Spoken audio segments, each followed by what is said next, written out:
I couldn't help but feel a little sad as the alcohol began to wear off.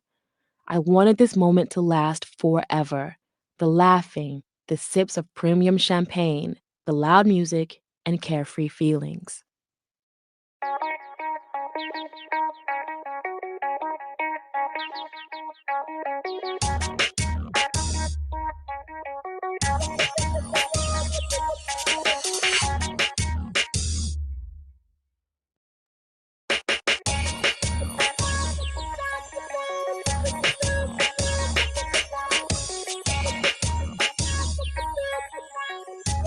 As I stood and watched Exhibit dance and jump around, greeting the fans who reached out to him, I noticed that the majority of the men around us were gay. There were a few gay couples scattered around the club, kissing and carrying on in dark corners. There were others dancing together on the dance floor, bumping and grinding. I flagged down Exhibit to share my revelation with him. I asked him, "Look around. Do you notice anything strange about this place?" He stopped dancing and took a second to look around the room. Soon enough, it hit him. "This looks like a gay club." I responded with a grin and a nod. This was Miami, after all. The grin soon turned into roaring laughter as Exhibit stood there in disbelief.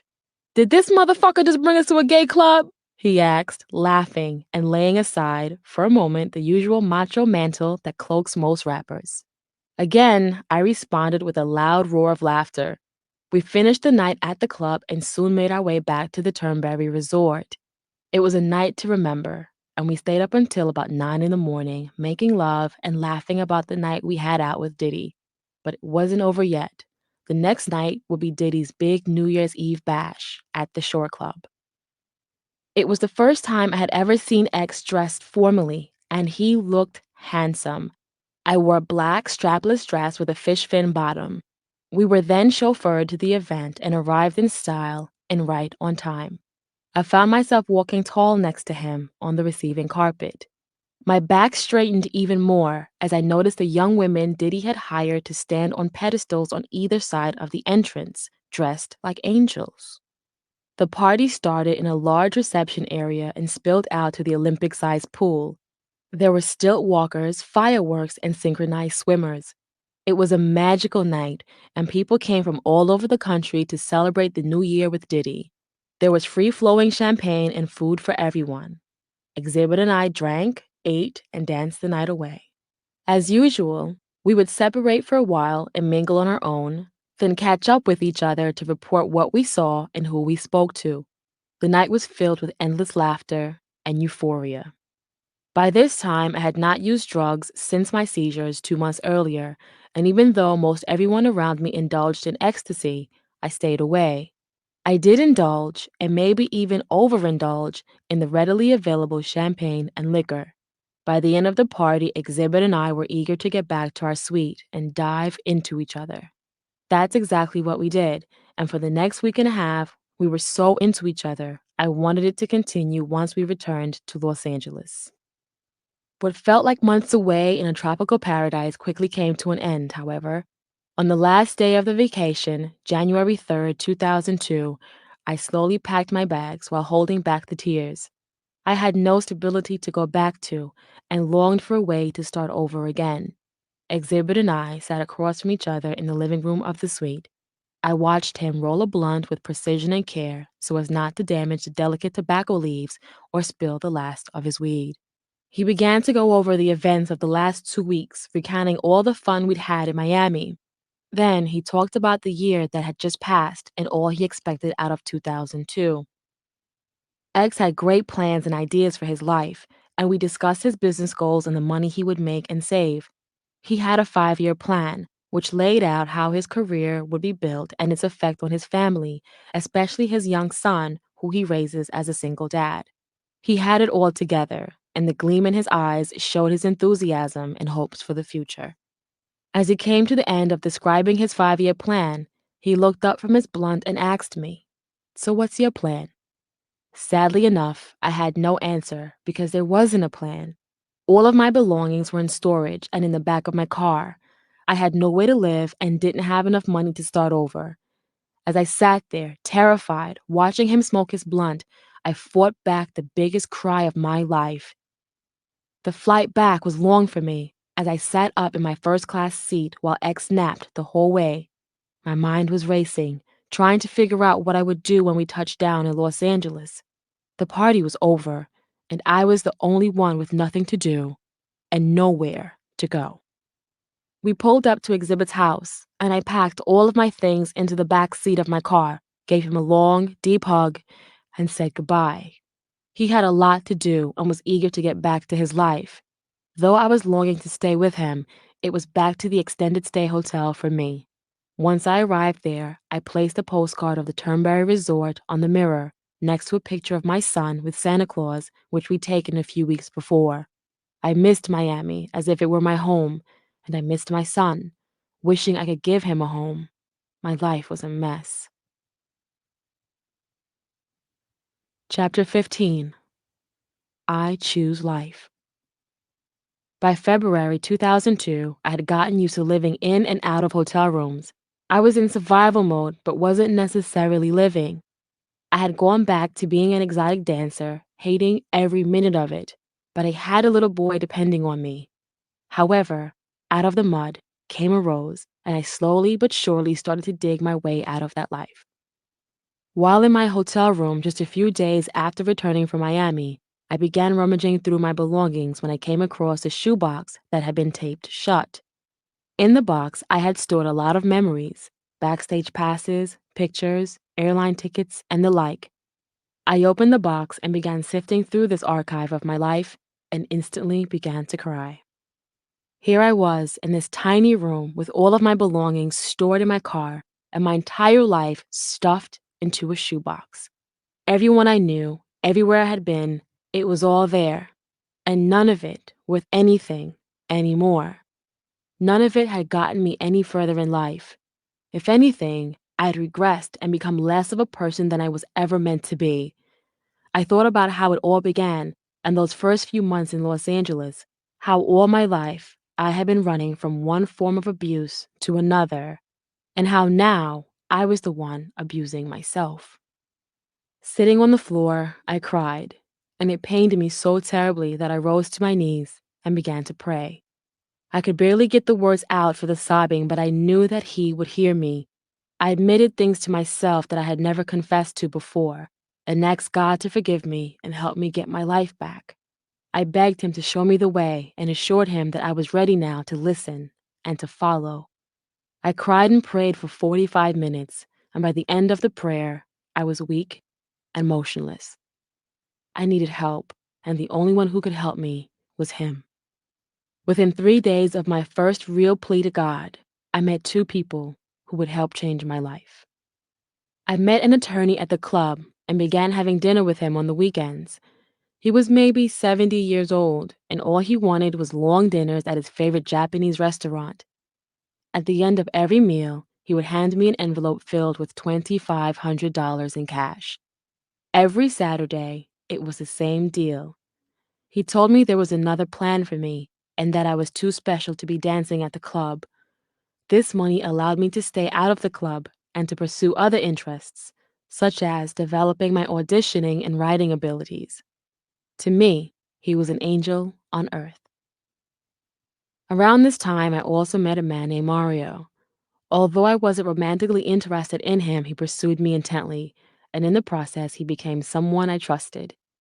I was too embarrassed to tell him I was living at a hotel, but when I finally broke down and told him, he allowed me to stay at his apartment. He said he would be moving out of his apartment in a week. It would be vacant and still under lease to him for another month. I was relieved to be out of the hotel and saving the $500 a week that it took to stay there. So now I was making more money and hardly spending any. It was within this period that tax time came around, and I received a $10,000 tax refund check for my work on A Man Apart. A month later, it was time to leave Mario's apartment and to find a home of my own. I had the money, but I had two very serious problems. My credit was ruined, and I had never had a legitimate job in my life. When I was married to G, everything had been in my name. When he decided to leave, he also left me with all of the household bills. On the credit scale of 300 to 850, I fell below the radar with a credit score of 416. With all the money in the world, no one was going to accept me as a tenant. It seemed that I would never get out of the mess I was in. I continued to pray and to hold on to faith because I had nothing else. I was on my way to see a friend one day on the promise that he would co-sign on a place for me. I was desperate and willing to try anything. On my way to his apartment, I got off of the main road and began to take the back streets. I did this out of habit and was, in fact, on the same back road I parked on when I had to sleep in my car. Right there was a big, bright banner which read, "Apartment for rent," with a phone number listed. I fumbled for my phone and began to dial. As the phone rang, I began to think back to those cold nights I spent on that street looking into the windows of other people's homes with envy.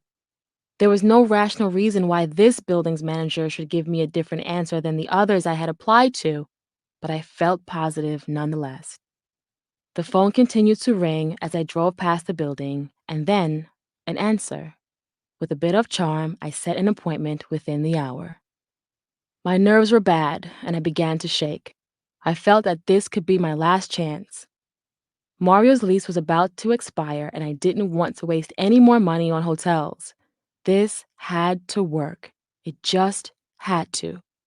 An hour later, a friend accompanied me to view the apartment. It was beautiful, spacious, and perfect. 2 bedrooms, 2 baths, a fireplace, everything I needed within 1,200 square feet. I needed to give my son a sense of security and a feeling of having a place to belong. He had never complained or asked questions. I knew that in his little mind, as long as he was with me, he felt safe. As long as I wore a smile, he would be happy. But I also knew that it was about time that I put my baby first. And this is where I would start. My credit history shocked the manager. There were 34 items listed, and all 34 were negative. He gave me the look. I began to panic and basically pleaded for my life. I began rambling on about my separation from G and how it had kept me from renting a place and about being evicted. I told him how I had been sleeping in and out of my car for 9 months with my son and that I had $10,000 and would give him whatever he needed to make him feel safe about letting me rent from him. I went on and on until the tears began to fall. The look he had given me a few minutes earlier softened. After a few days of phone tag, prayers, and more prayers, I got the call, and a day later, I moved in. It was February 21st, 2002. God was working with me. Now it was time to handle business. I paid the rent for the next 6 months and continued planning the next phase of my life. I was determined to do better, to reflect on my life, pinpoint my mistakes, and make them worth the pain. I would start by no longer being identified as Isette Santiago because Isette wasn't real. Isette thought that she was invincible, but her behavior led to immense self-destruction that not only tore apart her life, but the life of the little boy who depended on her. It was time for me to stop being afraid to be myself. I welcome back Karrine Steffins. There had been so much growth and discovery in my life since I had convulsed on the bathroom floor of Mr. Chow. Since I drove aimlessly around Los Angeles with no place to live, I was grateful and blessed. There are so many things that the average person takes for granted. These are the things that I had taken for granted too in the past. I would never take those things for granted again. There were days in that car when I drove around for hours with my son strapped in the back seat. There were no rest stops on those days, nowhere to wash up or use the bathroom. We didn't have the luxury of television or video games. We didn't have necessities like food or water. The amazing part of it all was that God always allowed me to see people who were worse off than me. I would be in the drive-thru at some fast food place, feeling less of a person because all I had left was $1. And with that $1, I was about to buy my son a 99-cent chicken sandwich. As I dug the nickels and dimes out of my pocket, there before me would be a homeless man or a woman. This happened more than a few times, and I began to heed the message. I had a car, and there were clothes shoved into its trunk. I had 99 cents, and on many days, I had a hotel room I was able to pay for. I appeared to be a queen to others less fortunate. although I was a pauper to myself. With a near drug overdose behind me and the memories of Miami still fresh enough to sustain me, I tried to put the celebrity lifestyle behind me and focus on my new life. I stopped hanging out, going to clubs, meeting my old friends and lovers. But as I sat in my new place with all my ducks in a row, I was revisited by that same old loneliness and realized I had an addictive personality. I became depressed and cried every day through the spring and summer of 2002. I drank heavily and began taking painkillers to ease the pain of my loneliness. I wrote in my journal to try to maintain some sort of sanity. I wanted someone to help me, but there was no one left. While my son was asleep in his room at night, I would lock myself in my bathroom. That's where I kept my tools of destruction: a bottle of Jack Daniels, a knife, cigarettes, and a prescription vial of 500 milligram hydrocodone pills. I lay on the floor, crying, drinking with large, rapid swallows. As the liquor burned my esophagus, I began to cut into my flesh, carving onto my skin the words and names and phrases and people that were swirling in my thoughts. The slicing was so painful, I knew I'd have to take another dose of the powerful painkiller. The room began to spin. I sat back for a moment, leaning against the tub, watching the stream of blood spilling onto the floor. It didn't scare me. If anything, I delighted in the sight. The blood represented the pain leaving my body. I loved the feeling.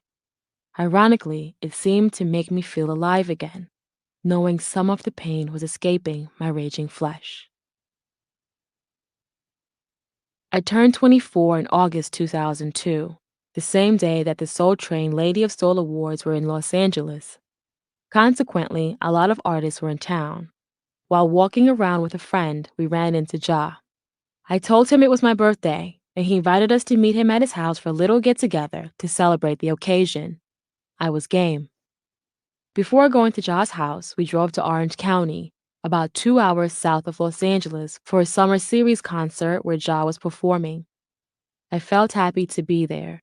Ja always had a way of making you feel as if everything was going to be okay. I sat on stage with his crew as he performed, beaming with pride. It was clear how far he'd come from when we'd first met, when he was just beginning his career. Not many people knew who he was then, and if they did, they didn't give him much respect. For a while, we couldn't even get into the clubs around town without paying the bouncer hundreds of dollars, and even then, we sometimes couldn't gain entry. But now, this was his stage, and all of his fans reveled in his star power performance. For the moment, it was 2000 all over again, and I was caught up in it. Later that night, we all went to a local sports bar and had taken up 4 or 5 tables, ordering about 3 bottles of Cristal champagne. We drank and laughed, talked and reminisced. It felt good to be with Ja again and to see people falling over themselves to say hello. That was the high. It was like I was good enough and worthy enough to be with someone so adored. Yet another lie. I was fighting with myself, stuck between my past and my future. And frankly, on this night, my past won, hands down.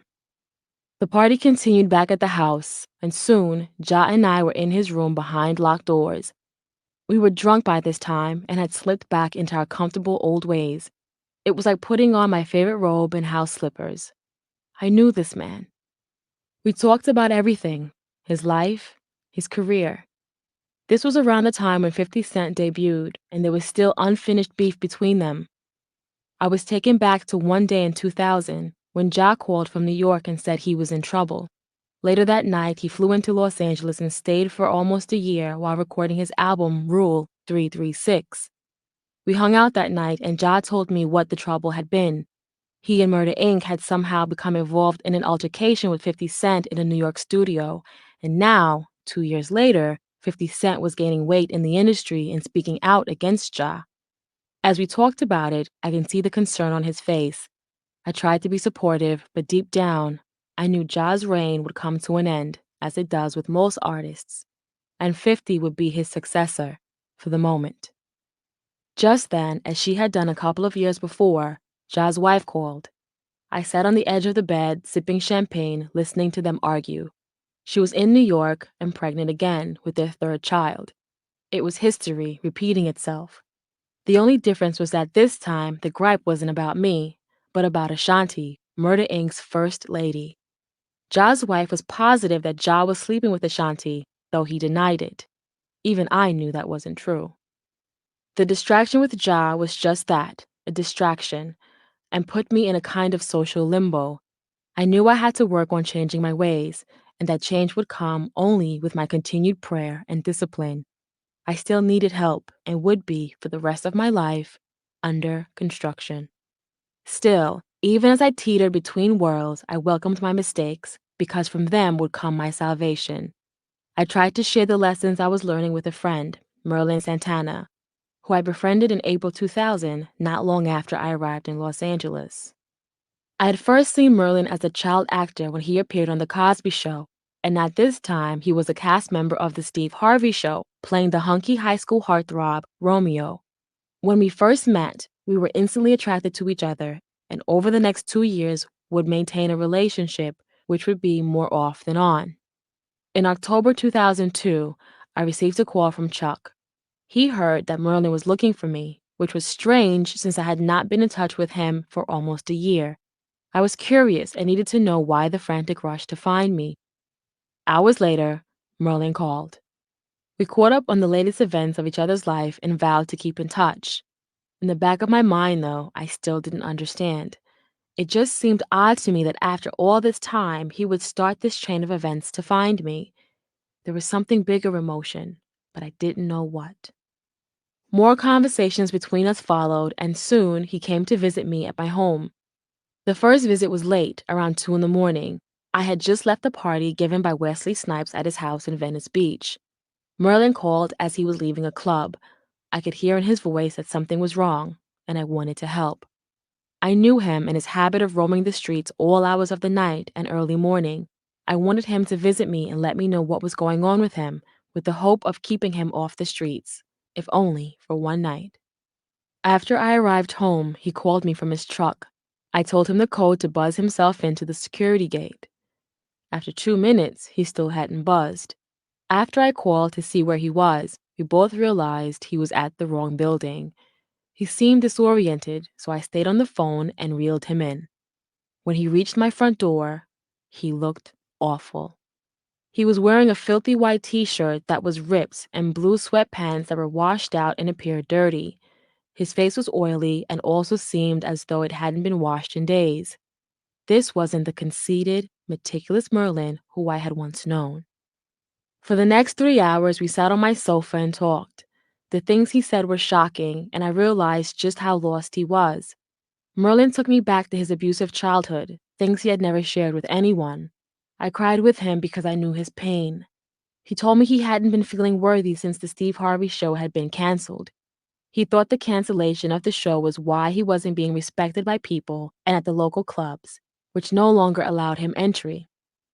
I saw a lot of me in him, the longing to be accepted and justified, the pain of early childhood abuse, the sense of emptiness within. Merlin would ride around all night looking for places to go, places to belong. He also reminded me of the person I was trying not to be. I began to tell him about the transformations I had made and how I felt that God was working on me every day to make me a better person. I said, find your nucleus and get on your knees and pray. Stay out of the streets and recognize the messages that are being sent to you. He said, I don't know how to pray. I continued, you have to realize that not getting into the club wasn't a personal attack on your manhood, but a message from God to just go home.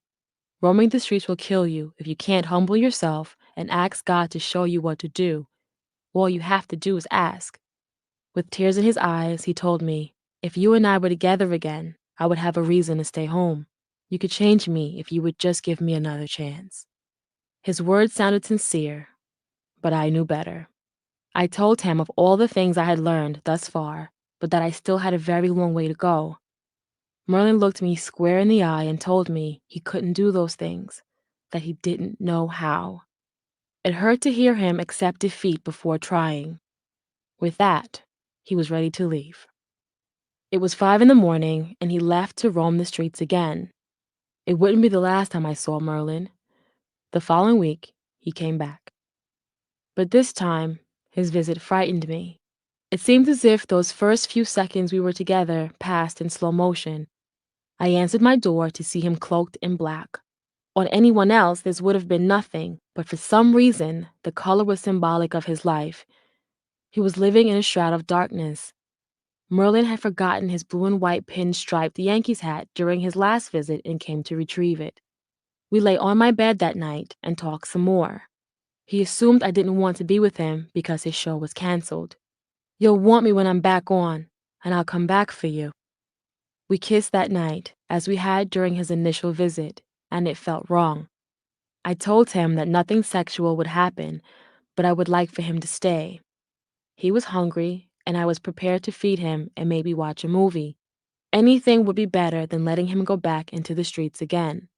But Merlin refused to stay, and at 4:45 in the morning, he left my place. He was disoriented, not even able to find his way out of the bedroom door. I begged him to stay with me for the night, but only sex would keep him with me, something I just couldn't give him. My life was changing, and I knew in my heart that what I was telling him was right and true. God had given it to me, and I was here to give it to him. Merlin just couldn't receive it. I cried as he left. 5 days later, on November 10th, 2002, Merlin was shot dead in the early morning hours while sitting in a car. I would never be the same.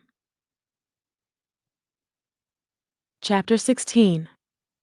Dog Eat Dog World. Merlin's death solidified the end of an era for me. I recalled the nights that he and I had spent cruising the streets of Los Angeles, sometimes until nearly sunrise. The things I'd shared with him as he cried on my sofa were things that I myself had just learned. I knew in my heart that if he had just been able to listen to me, he could very well still be alive today. I also knew that it was time for me to heed my own warnings and hear my own advice. Although many things about my life had changed, there were still many changes left to be made as it became more obvious that old habits died hard, including my relationship with DMX. He and I had known each other in passing for about a year, and in November of 2002, we consummated our friendship and built an intimate bond. We spent most days driving around town, going to parties, and sometimes just lying around the hotel eating cereal. We spent plenty of nights playing pool at bars and flying model airplanes with my son at the park. DMX is notorious for his erratic style of driving. He would easily punch 80 miles an hour around a bend and never wore a seatbelt, stating, "It's not accidents that kill people, seatbelts kill people." At one point, I was so afraid for my life that I opted to jump out of the Mercedes CLK he was driving as it approached a red light, rather than drive with him. I remember him saying to me during a fight, "You ain't never met a nigga like me, 'cause if you'd ever met a nigga like me, you'd be in love." He was right. I had loved him from the moment we met, but I was also very aware of how dangerous that love could be if I took it seriously. Aside from his usual antics, D was actually sweet and loving. He was always with me, by my side, kissing and hugging me. I would tell him, "I need some love," and he would stop whatever he was doing to hold me and kiss my face. On one occasion, while we were out at the Saddle Ranch restaurant on Sunset Boulevard, he bought me 100 roses. He had a way about him that made me feel special. He began to refer to me as the baby, and I felt protected and cared for. He accepted me for what I had been and loved me just the same. We had an explosive sex life and an even more explosive relationship. During sex, he would growl, scratch, and bite like a dog, and then whimper at orgasm. It was so unusual, so animalistic. It turned me on. It wasn't uncommon for those around us to see us fight. During a meeting with video director Joseph Kahn, D and I began to argue about another woman he was seeing. I grabbed all the tiny liquor bottles from the minibar and hurled them at D's head. Quite the ducker, he managed to dodge every single one. Our guests were in awe. The fight carried on into the lobby, where I threw lemonhead candies at his face as hard as I could. The staff at the Los Angeles W Hotel came to know us for our raving and sometimes comical arguments. We grew closer over the next 3 years, even spending Thanksgiving of 2004 together. Still, no matter how close Dee and I became, he was still a married man who had many other women. No matter how special he made me feel, there were a lot of women in his life who felt the same way I did. Our sexual relationship has long since ended, but from time to time we can still be seen tearing up the streets of Los Angeles with our combustible yet reliable friendship and chemistry, one based on unconditional acceptance. While the majority of the late nights were gone and I was living a more stable lifestyle with my son, my inner demons still ate at me. I would drive my son to preschool every morning, just like other moms. My writing became a welcome relief from my own thoughts. Putting everything on paper cleared some of the inner conflict I was experiencing. Slowly, some normalcy crept into my life. I was home every night for dinner and there to read my son a bedtime story.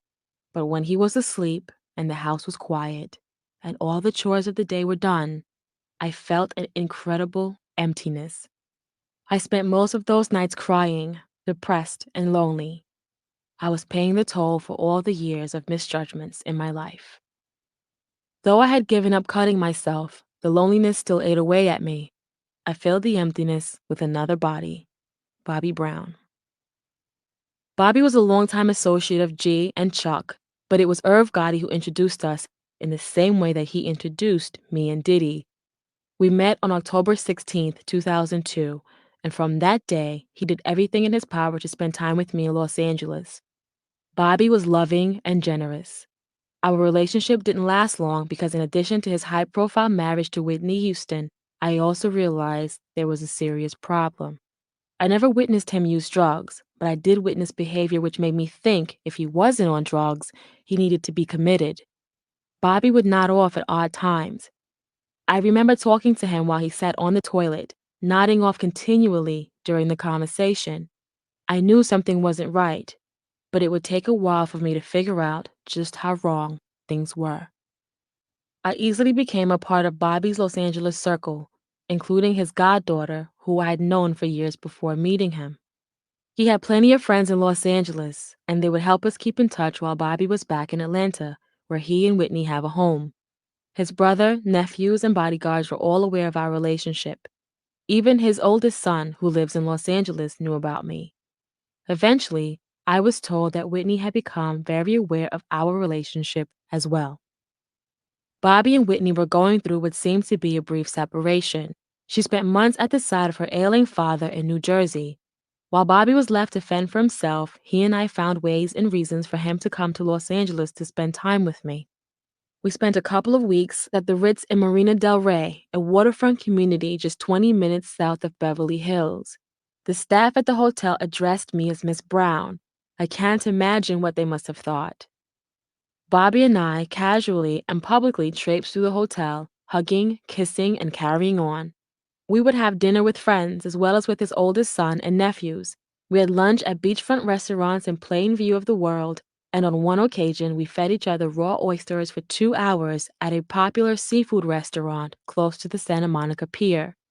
He never missed an opportunity to tell me he loved me, and my eyes would dance as I returned the notion. But there were still many things about Bobby that worried me. While we were at the Ritz, I was going through Bobby's pockets in order to grab some money for the dinner I had just ordered. In his pocket, I found an ATM card with only his wife's name on it. I also found an ATM receipt which showed the checking account balance to be a little less than $15,000. This was the first clue that things weren't what they seemed with him. He told me he had plenty of money and access to all of his wife's money, but this ATM receipt showed that he was on a pretty tight leash, at least while he was away from home. He even said he was going to find a home to be closer to me in Los Angeles. After I found the ATM card, Bobby walked into the room in a state of confusion. It was February 2003, and we had just spent Valentine's Day together. He and Whitney were on the phone arguing about a headline that had appeared in the National Enquirer, which told the true story of a fight they'd had in the Bahamas some time before. Bobby believed most of the stories were planted by people sympathetic to her, and he was tired of everyone saying he was the one who got her hooked on cocaine. "I don't want to do drugs anymore," he said. All of a sudden, all of his habits and strange, erratic behavior began to make sense to me. Again, I have never seen him do drugs, but his words provided clarity for me. Bobby would cry at times for no reason, and he often said he needed a way out. He was clearly very unhappy. Bobby then walked out of the room and stayed gone for almost 2 hours. When he returned, he seemed to be under the influence of something and began speaking nonsense. He told me he was a member of Al Qaeda and that President Bush was looking for him. He said he knew where Osama bin Laden was and who was behind the September 11th terrorist attacks. He also said he and I had to board a private jet right away and head to the Middle East. He went on like this for a couple of hours until 4 in the morning, and I was ready for bed. My son had been sleeping in the other room, and I didn't want to start a fight and wake him. So I listened until I couldn't stand it any longer. "I'm not listening to this bullshit anymore," I then screamed. Bobby got irate and told me to get my son and get out. Here he was making up delusional stories at 4 in the morning, and just because I didn't feel like entertaining his bullshit, I was being disrespected. So I did what any woman in my position might do. I slapped Bobby in his mouth with all my might. He calmed down and eventually fell asleep, but I wondered how much more I could take. I had become such a staple in the life of Bobby Brown that he had told his mother about his girlfriend in LA, and I was even allowed to call him at the home he shared with Whitney in Atlanta. On one occasion, he and Whitney were in Los Angeles together and staying at the Bel Air Hotel. She had a very bad cold and cough and was in the room with him when I called. He answered the phone and I said, "Come see me." He began to say that it would be impossible, but I demanded. "Okay, baby," he said. A couple of hours later, he was with me at my house. We stood in my kitchen making dinner together and later watched a movie while lying in bed. He stayed the night and went back to his wife in the morning. I loved Bobby, and he loved me at the time, and everyone around us knew and accepted it for what it was. Yet toward the end of our relationship, reality began to set in. At one point, while we were staying at the Ritz, Bobby had run out of money and we were all kicked out of the hotel. It went downhill from there. He began to treat me badly from time to time, and when I cried about it, he would once again become the loving, sensitive man he'd been when we first met. We went back and forth until I finally left Bobby in April of 2003. We had been staying at L'Hermitage. Every day we fought and made up. I left for one night to get my head together. The next morning, I received a phone call from one of Bobby's oldest friends, telling me he had been with a known hooker the night before. I'm not sure what happened, but what I heard made my stomach turn. I hurried over to the hotel and waited in the lobby for Bobby to come out of his room. 2 hours later, he appeared, and I handed him a note. Among other things, the note said, "It's time for us to go our separate ways. What we had together had been wrong from the start, and I needed to move on." Bobby had actually grown during our 6 months together. He would often tell me that I made him want to be a better person, and now he was. He was clean and sober, as far as I knew, and was looking better than ever. I like to think I helped him clean up his act a little, but Bobby did something for me as well. Our relationship left me exhausted, and it was the last time I would start a relationship with a married man. As much as I hated to admit it, I was following the same path as my mother. I was repeating the cycle of being used and reused and allowing it. Bobby was the last straw. He watched me walk toward my car as he hopped in his SUV and drove behind me. I did not look back. Just a few days later, after Bobby and I finally split, A Man Apart premiered at Grauman's Chinese Theater in Hollywood, 2.5 years after filming. I had been fitted and styled for the event just as I had been for many other events around town. By this time, I'd hired a publicist for the months leading up to the premiere in order to generate publicity and acquire invites to all the top Hollywood parties and premieres. I became well versed in the craft of styling and red carpet behavior. Essentially, I was ready for the evening. Yet, I felt inadequate. I wasn't at all excited about the A Man Apart premiere and decided not to go. I didn't feel pretty or like much of a movie star, so I lay in bed drinking a couple of Corona beers. After about an hour and just 20 minutes before the start of the red carpet arrivals, I found the courage to get dressed, smear on some lip gloss, and drive myself to Grauman's. I parked my Mustang in the underground garage at the Hollywood and Highland complex and took the long walk to the red carpet. Nothing about that night thus far had made me feel like a star, not until the paparazzi began snapping their cameras and calling my name. I spent the first 45 minutes after my arrival on the red carpet, having my pictures taken and talking to press people from the likes of Entertainment Tonight, Access Hollywood, and Extra. I began to feel confident and beautiful, and was happy to see all of my fellow cast members. I was especially happy to look over my shoulder and see my friend Magic Johnson giving me the thumbs up and saying, "Good job." The premiere gave me a sense of grand accomplishment that fulfilled me more than any man ever could. The premiere was not the first time that I'd seen a man apart, but coupled with the excitement and ambiance of the night, seeing myself on screen made me proud. Vin and I shared a long grinding hug before the viewing of the film and made plans to meet after the premiere and the post-premiere party. I was floating on air, and that tiny taste of independence and professional acceptance put my list of goals and priorities into high gear. I started to form a plan and began to feel stronger and more secure on my own. I was determined to find success and to be happy alone. I knew there had to be other women who felt empty and confused all their lives, and I thought if they could make it on their own, so could I. I began to get my finances in order so I could clean up my credit. Determined not to need a man for anything, I opened my own massage company, employed a few women and men, and saved the bulk of my earnings. I could see myself becoming more of the woman I was hoping to be. Over the next few months, I continued to be focused and to work hard toward my personal and professional goals. Life became relatively boring, which was a twist. I shut down my massage business in order to devote all of my time to writing. I had always kept a journal, but now I was starting to write about the events that had led me to this moment. Papa, who remained a friend and confidant, chipped in when necessary and made sure things were taken care of if I needed his help. It felt good to have someone who really knew me and supported me all the way. Although we had our disagreements and occasional fallouts, Papa had never once judged me, and unlike everyone else, he stood by me through the dreamlike highs and the devastating lows of my past. Chapter 17. Superhead. After I began to write, I shared my ideas with Damon Dash while visiting him one afternoon at the Beverly Hills Hotel. Although Damon and I had been casually acquainted over the past 3 years, there was a lot about me he had never known. I started to tell him about my life and why I wanted to write about it, and his face froze with shock. I was still unsure about the idea of writing and didn't know if my life story would appeal to other people, but as I began to tell it to those around me, their reactions said it all.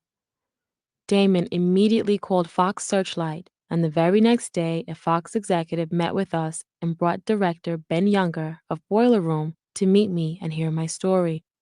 Everyone was fascinated and sure that this could be translated into a motion picture. Soon, I was telling the story to Shakem Compare, manager and business partner to Queen Latifah. He too was amazed and convinced that my story would make a good motion picture.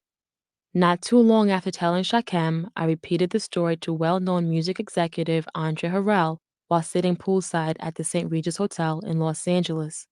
Again, I was met with enthusiasm, but it was Andre who insisted that my life story would be better served as a book. I was doubtful and afraid.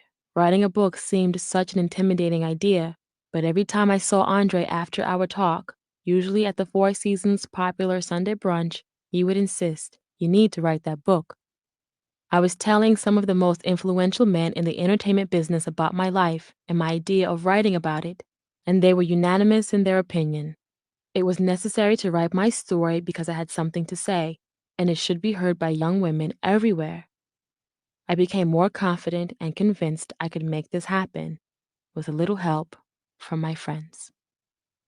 The following December, I was called to do a spread for Smooth Magazine's Hollywood swimsuit issue in connection to my appearance in A Man Apart. I took the opportunity to briefly mention my upcoming project and a bit about my life, hoping it would start a small buzz that would eventually get the ball rolling. Every night, I would sit up in bed and go over my plan. There was a way for me to harness the pain and mistakes in my life to warn others to stay away from the lure and seduction that had gripped me. This marked the beginning of a new era in my life, and suddenly the pain of my past didn't haunt me as much. I could finally see my 5-year plan, just as Exhibit had seen his during our fateful Miami trip. By the time Christmas came around, I could see a definite change on the horizon. In February of 2004, the Hollywood swimsuit issue of Smooth magazine hit newsstands. The other magazines, Vibe and Double XL, followed. The shoots were fun, but more important, I used the exposure as a way to launch another business. My partner, Smart Girl Productions, and I trademarked and incorporated the term superhead, which I learned has a different connotation abroad, a positive one affiliated with higher learning, especially in the UK, and formed an apparel line bearing the name. Taking ownership of my life felt good. Instead of hiding from my past, I wanted to face it and show other women that no matter how one's life may have started out, it's never too late to grow and to change. Ironically, my darkest days would be the fuel for this new fire in my life. Finally, I wasn't dependent on others for a purpose and would soon learn that wealth is internal. Even with the fast paced flashiness of my past, I was never comfortable in my own skin. That's what mattered most, not the things that adorned my skin, but how I felt in it. Chapter 18. Ushering in. During my transformation, many old acquaintances were being left behind as new ones took their place. But one night, what was old became new again in the form of Usher Raymond. In November 2004, I was dining with an acquaintance at the Los Angeles W Hotel restaurant and lounge, and I decided to leave at around 1 in the morning. As I walked down the front steps and toward the valet, I stopped to look up to see if my guest was behind me. He stood at the top of the stairs talking, and just then, someone came out of the W and motioned for me to walk toward him. As I approached the stranger, he introduced himself to me. Hi, my name is Keith and I work for Usher. Usher's in the building right now and would like to speak to you for a moment, if you would follow me. Usher and I spoke for a couple of minutes that night as we stood in the middle of the heavily guarded VIP section at the W's bar and restaurant. I noticed that we were being watched, so I gave Usher my number and told him to call me the next night, which he did. Usher and I had first met back in 2000 on the steps of that very same hotel. I was leaving after having dinner, and he was just checking in. Where are you going? He asked softly as we crossed paths. I replied, with you, and made an immediate U-turn. Usher and I spent the next several months together whenever he was in Los Angeles. What I remember most about our time together is taking breaks for long talks and bouts of laughter, eating Subway sandwiches in bed, and ordering late-night room service. Logging in long nights at the studio, watching him belt out singles for his then upcoming album 8701, making love every chance we could get. He was 20 years old then, and I was 21. Usher was quiet and very attentive, always asking if I was all right or if I needed anything. He was a simple man without the constant security and Maybach Mercedes-Benz he travels with now. When he wasn't in Los Angeles, we would frequently keep in contact via telephone and two-way pager. He became a part of my life, and my feelings for him continued to grow until he fell in love with Chili, one-third of the group TLC. Over the next 2 years, as he and his relationship with Chili matured, Usher and I lost touch. After reuniting in late 2004, Usher and I began to see each other once again. I instantly saw a change in him and in the dynamic of our relationship. The soft and tender person I had known before was still there, but was often superseded by his more aloof side. I would be drawn in by his tender words and touch, only to be pushed away in a moment of cold reaction. On one particular night, I spent an hour or two in the lobby of his hotel having drinks with his manager, personal assistant, and younger brother James. Usher joined us, and after a while, he and I ventured upstairs to his suite. Turned on by his presence, I ripped off his clothes, dropped to my knees, and ravished him. Usher seemed to be turned on by commanding me to do things sexually in a tone I found condescending and disrespectful. He stopped me from pleasuring him and began to question why I was there. He seemed under the impression that I hadn't found love, that I was lost and confused in life. But he was wrong. The old Karrine might have been looking for love, for salvation, but the new Karrine saw the search for what it was. I wasn't here because I was lonely or looking for my next high, emotional or otherwise. I was here because, given our past history and the friendship I believed we shared, I felt free to be adventurous with him. I wanted him to be the same man I had known 5 years earlier, but was surprised to find him much cockier and more withdrawn. He and I often battled for control of the situation. Many times we would have loud, uproarious fights. I remember the time his 20-year-old brother James and I had been playfully flirting all night as a sort of running joke. From what I could tell, Usher took that as a sign that I wanted James and spitefully offered me his brother. I saw you guys flirting, so why don't you just give him what you were gonna give me? I shouted. If I wanted to fuck your brother, he'd be fucked. I don't need your permission. As he was screaming, "Bitch, get the fuck out!" I was already out the door and down the hall. As the elevator doors opened, I took my first step into it, only to be dragged back by Usher. I felt he was playing a mental tug of war with me, and it seemed to be turning him on. It wasn't the sex he wanted me for, it was the emotional manipulation. As usual, the night ended with apologies as we lay together on the couch, my head on his chest. For the time being, my tender friend was back. That type of disrespectful behavior would continue, and every time I saw him would be worse than the last. We fought and made up over and over again. As a result, my relationship with Usher became more stressful. Being with him had initially been comfortable and familiar. I genuinely liked him and felt he was a beautiful man inside and out, despite the changes that had come with his success. On December 23rd, 2004, I received a call from Usher's personal assistant and manager telling me they were planning a surprise for him, and I was eager to participate. The three of us piled into a black BMW 760 V12, and I disrobed in the back seat and adorned myself with a hotel robe. We drove to the set of Dying for Dolly, the movie Usher was in the middle of filming. I waited in the back seat as the guys went to fetch Usher from his trailer. As Usher piled into the back seat, he smiled as his eyes became focused on my naked body. Yet, he didn't seem very surprised. Per my request, Usher's song Lovers and Friends played over and over as we pulled off and headed to the Century City Plaza Park Hyatt. I instantly took all of him into my mouth. He was immediately aroused and laid back in ecstasy while touching my most intimate parts. I'd had more than my share of martinis at the bar before arriving on the set, and it seemed as if I reached my sexual peak all at once in the back seat with him. With every touch, I shivered. With every lick, he squirmed. I was ready, and so was he, and before we knew it, we had arrived at the hotel. The driveway of the hotel was full of college students from Michigan State who were in town for the Rose Bowl, not to mention hotel staff, guests, and visitors. Still, there was no hesitation as Usher and I walked into the hotel side by side. He held his head high as I walked beside him, holding the bathrobe together with just one hand and my hair a mess. We were being obvious, and Usher loved it. In the hotel room, everything was just as usual. We enjoyed each other's company at first, and then came another one of his talks. He was working so hard to build me up, then belittle me, when all I wanted to do was share some time with my lover and friend. Then, to add insult to injury, after our simultaneous orgasms, Usher walked out of the suite without saying a word to me. I found out he was with another woman in the suite next door. I had had enough. He was no longer the man I had known 5 years before, and I was worth more than he would ever be willing to give. I gathered my things and went home. Epilogue.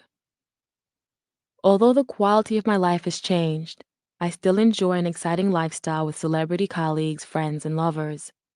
The difference is that now I am my own woman and look for no one to complete me. I make my own living and am fully aware of my worth. Still, my life is not perfect, and naturally, I make mistakes from which I can only hope to learn.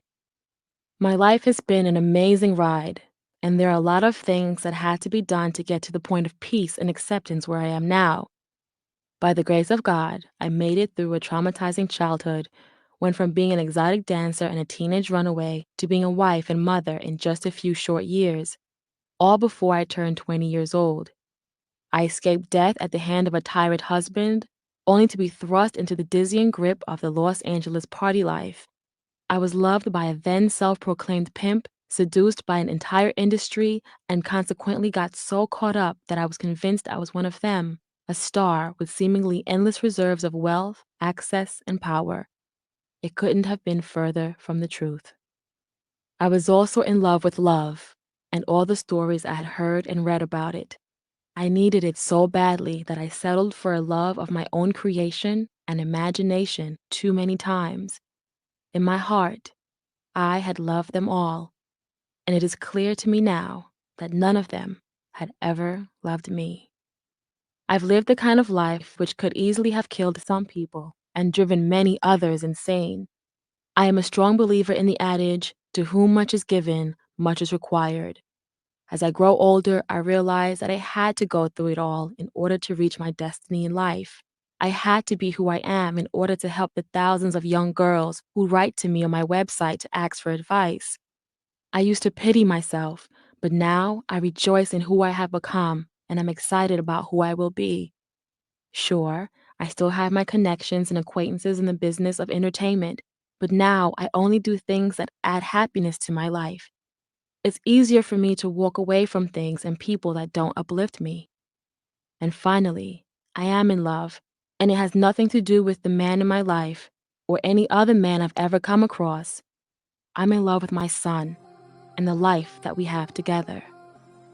Life is normal now, and I no longer crave the lifestyle I used to.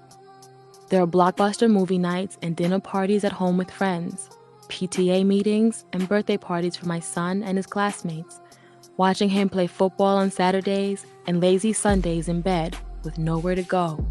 And it feels good. Would I do it all again? Yes. If someone told me that I have to relive my entire life in order to be as fulfilled as I am now, then I would. I am stronger for it, and I am able to be who I was always meant to be. I find incredible hope in the people who have been inspired by my life and whose lives have inspired mine.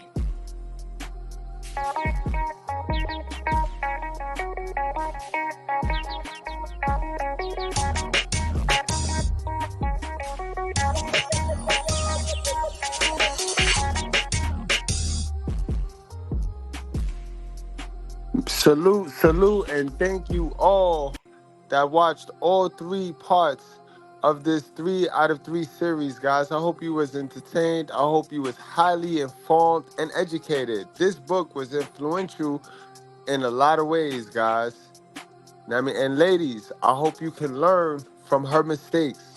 Learn from her mistakes. Learn from these celebrities. Don't try to worship them. Don't try to be like them. You want to learn from these celebrities, guys. All right? Now, y'all wrap up, strap up, drink responsibly. Do not play with your life, guys. I appreciate y'all. And thanks for joining the membership, guys. Thanks for becoming a member to the channel. We will also have the Mob D, and we will have the, what's that? The Slim. We will have the Iceberg Slim final editions here at the $199 membership package here at the Mr. Goodbread Reaction channel. I appreciate y'all. Thank y'all, guys.